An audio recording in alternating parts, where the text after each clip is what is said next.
Hello, my name is Astrid and I'm 20 years old. I live in what you might call a blended family. My dad, Elias, remarried 2 years ago to a charming woman named Camille. She brought her son, Merrick, into the family, a 22-year-old who seemed polite, quiet, and supportive from the beginning. At first, I thought it was going to be awkward, adjusting to having a stepmother and a stepbrother after years of just my dad and me. But surprisingly, everything felt right. Camille always treated me kindly, never trying to replace my mother, but instead stepping in as a nurturing presence. Merrick, too, was nothing short of helpful. He was patient, often helping me with my studies or chatting about music and movies. He even cooked dinner a few times, something that felt oddly comforting in this new family dynamic. It was like we had clicked into place, as if we'd all been waiting for each other to arrive. Every morning, Camille would make breakfast while my dad read the paper. Merrick and I would talk about our plans for the day or joke about the latest meme trends. There was a lightness in the house, a warmth that made me feel safe. But looking back now, I see the cracks, subtle changes that seemed insignificant at first, but over time grew into something impossible to ignore. It all started one afternoon when I came home from college earlier than usual. Camille was out shopping, Dad was at work, and I assumed Merrick would be in his room, probably gaming or reading like he always did. I headed upstairs to my room, planning to take a quick shower before settling in for the evening. I didn't think twice about locking the bathroom door. It was a habit I'd fallen out of in this house where everything felt so normal. As the hot water cascaded over me, I let my mind wander, thinking about a paper I had due. Then I heard it, a faint creak, like the sound of the bathroom door being pushed open. My heart stopped, and I froze, unsure if I had imagined it. Turning around slowly, I caught sight of Merrick standing in the doorway, his eyes wide with shock. "Sorry," he stammered, his voice higher than usual as he quickly shut the door. For a moment, I stood there in stunned silence, my heart pounding in my chest. It had to be an accident, right? But the look in his eyes, it wasn't just surprise. There was something else there, something that lingered far too long in my mind after he'd left. I hurried to finish my shower, wrapping myself in a towel as I stepped out of the bathroom. Merrick's door was shut, but I could hear faint music playing inside. I debated knocking, confronting him about what had just happened, but my courage faltered. Instead, I retreated to my room, trying to push the strange encounter out of my mind. Over the next few days, things began to feel different. Merrick's usual easygoing demeanor shifted. He became quieter, more reserved, and avoided direct eye contact with me. At first, I chalked it up to embarrassment.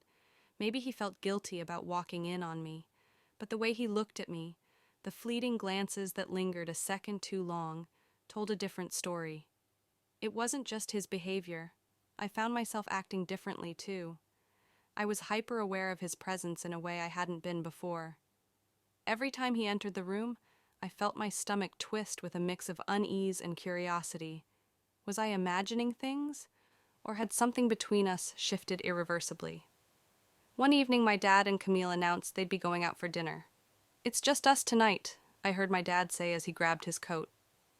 Merrick and I nodded, exchanging an awkward glance as the front door closed behind them. I tried to busy myself in the kitchen, deciding to bake cookies, a habit I turned to when I felt anxious. Merrick wandered in, leaning against the counter as he watched me measure out ingredients. "You've been quiet lately," I said, attempting to break the tension. He shrugged, his gaze fixed on the mixing bowl. "Just stuff on my mind." "Like what?" He hesitated, his hands fidgeting with the edge of his shirt. "Nothing important." I wanted to press further, to ask him outright what had been bothering him, but something in his demeanor stopped me. Instead, I handed him a spoon, motioning for him to help stir the batter. We worked in silence for a while, the air between us heavy with unspoken words. As I slid the cookies into the oven, I felt his eyes on me again, that same lingering gaze that sent shivers down my spine. "Astrid," he began, his voice low and hesitant. "Yeah?" I turned to face him, leaning against the counter. I need to tell you something, he said, stepping closer.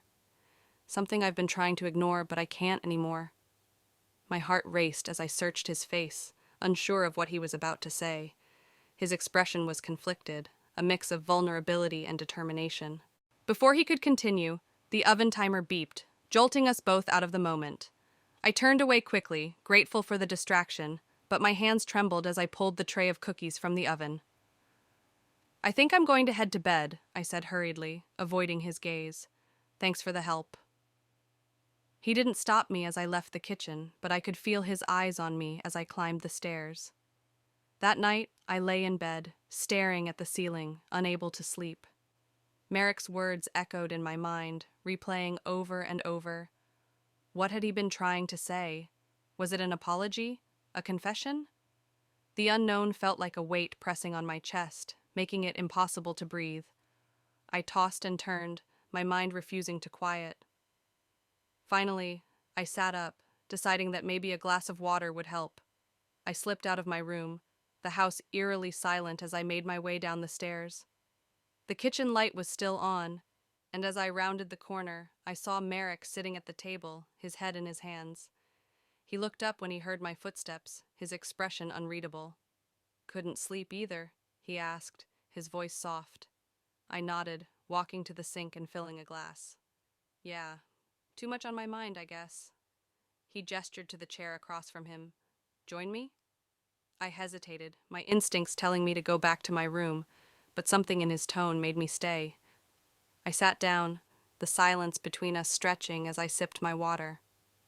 "I need to explain something," he finally said, breaking the stillness. "About earlier, about everything." I looked at him, my heart pounding. "Okay." He ran a hand through his hair, his eyes fixed on the table. "I've been struggling with something ever since we moved in together. At first I thought it was just me adjusting to a new family, but it's more than that." His words hung in the air, heavy with unspoken meaning. I didn't respond, afraid of what he might say next. "I know this is wrong," he continued, his voice barely above a whisper, "but I can't stop thinking about you, Astrid. I've tried to ignore it, to push it away, but I can't." My breath caught in my throat, his confession hitting me like a tidal wave. I didn't know what to say, my mind racing with emotions I couldn't name. "Merrick," I began, my voice shaking. "You're my stepbrother. This can't happen."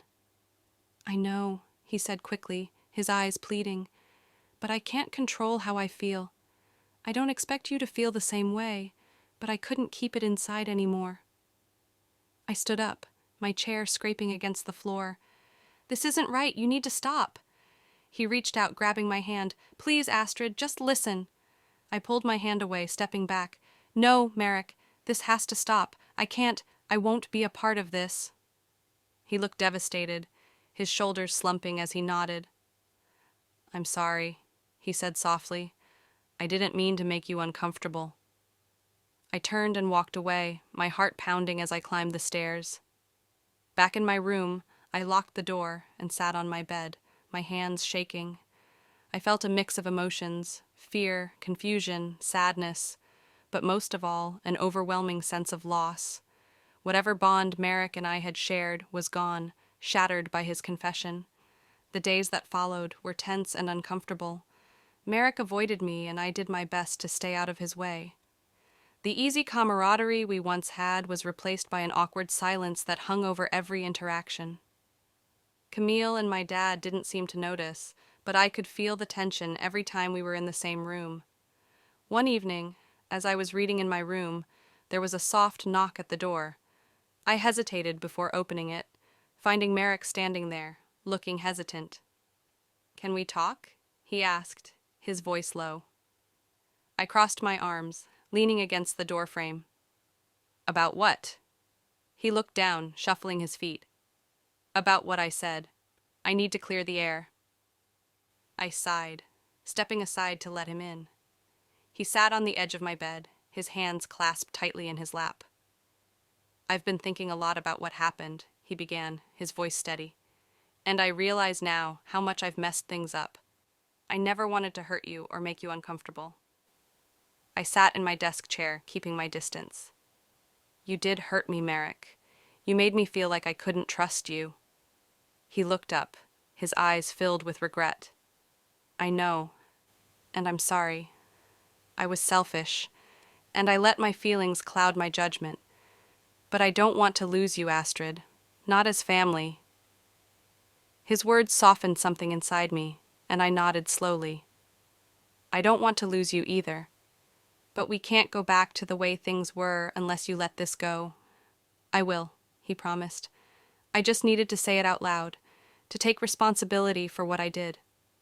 We sat in silence for a moment, the weight of his words sinking in. Finally, I stood up and extended my hand. Let's move forward. He smiled faintly, taking my hand and shaking it. Thank you. In the weeks that followed, Merrick kept his promise. He worked hard to rebuild our relationship, proving that he was committed to being the stepbrother I needed him to be. It wasn't easy, but slowly, the tension between us began to fade. Camille and my dad remained blissfully unaware of what had happened, and for that, I was grateful. I didn't want them to see the cracks in our family, or to feel the pain that Merrick and I had worked so hard to mend. Though things would never be the same, I learned an important lesson. Sometimes healing takes time and effort, but it's worth it. Relationships are fragile, and it's up to us to protect them, even when it's hard. The days that followed Merrick's confession were a whirlwind of tension and unspoken emotions. I thought his apology might be the end of it, that he would respect the boundary I set, and we could both move forward. But I underestimated how deeply his feelings had taken root. The awkward silences and avoidance continued, but there were also moments when I caught him staring at me with an intensity that made my skin crawl. One evening, a storm raged outside, the sound of thunder rumbling through the house. My dad and Camille had left for an event in the city, leaving Merrick and me alone. I stayed in my room, trying to keep as much distance as possible. I was sketching in my notebook, attempting to distract myself, when there was a knock at my door.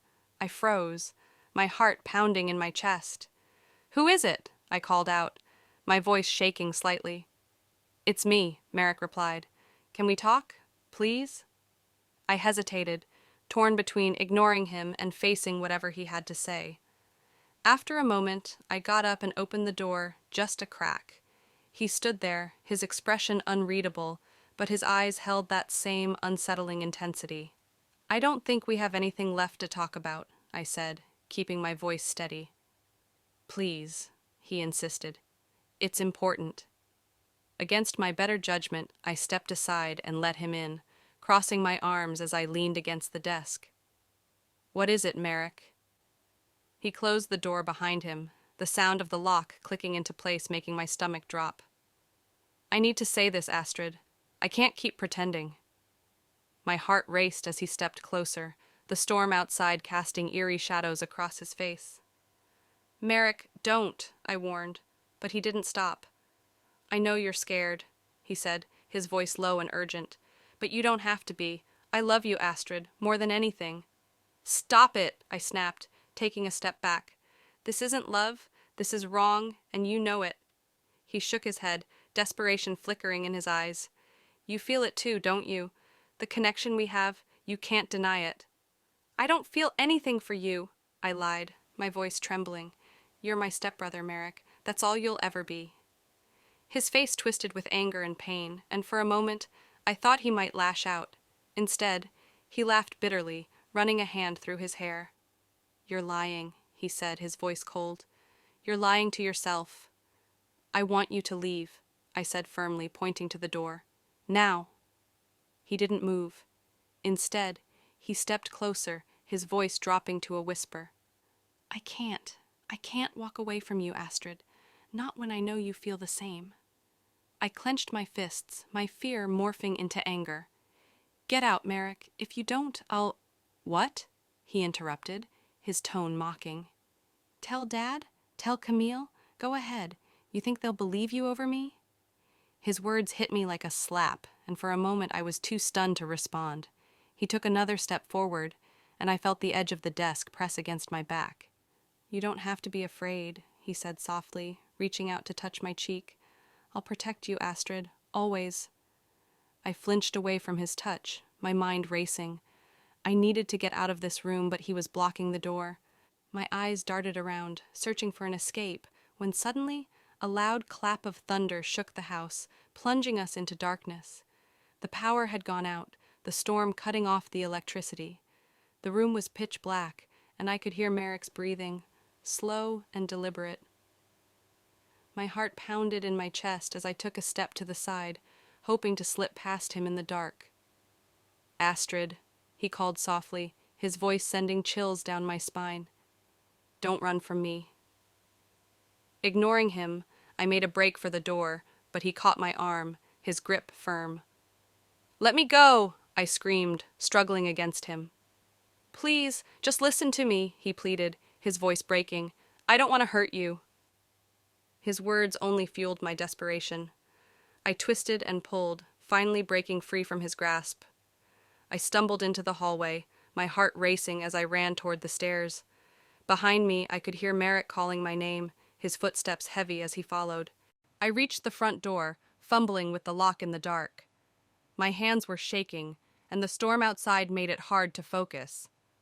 Just as I got the door open, Merrick grabbed my wrist, spinning me around. "Stop running!" he shouted, his voice filled with frustration. "I'm trying to save us!"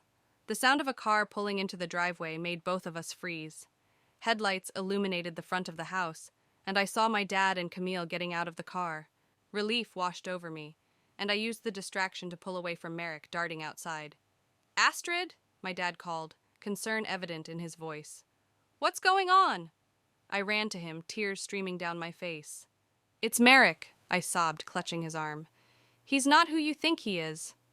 My dad's expression darkened as he looked toward the house. Merrick had stepped outside, his face pale and his hands raised in a placating gesture. "It's not what it looks like," he said quickly. "I was just trying to talk to her." "Inside. Now," my dad ordered, his tone leaving no room for argument. The fallout was swift and brutal. My dad demanded an explanation, and I told him everything. Merrick's confession, his persistence, and the way he had cornered me tonight. Merrick tried to defend himself, spinning a story about misunderstood intentions and overreactions, but my dad wasn't buying it. Camille was devastated, her tears a silent testament to the betrayal she felt. She apologized to me over and over, but I could see the guilt in her eyes, the pain of realizing she had brought someone like Merrick into our lives. Merrick was sent away that night, his bags packed, and his presence banished from our home. Camille stayed, but the rift his actions had caused left a scar on our family that would never fully heal. In the weeks that followed, I tried to move on, but the memories lingered. I felt a mix of relief and sorrow, knowing that the person I once trusted had turned into someone I barely recognized. It would take time, but I was determined to reclaim my sense of peace, to rebuild the trust that Merrick had shattered. Some scars never fade, but they remind us of the battles we've fought and the strength we've gained. And as I looked toward the future, I knew I would never let fear silence me again.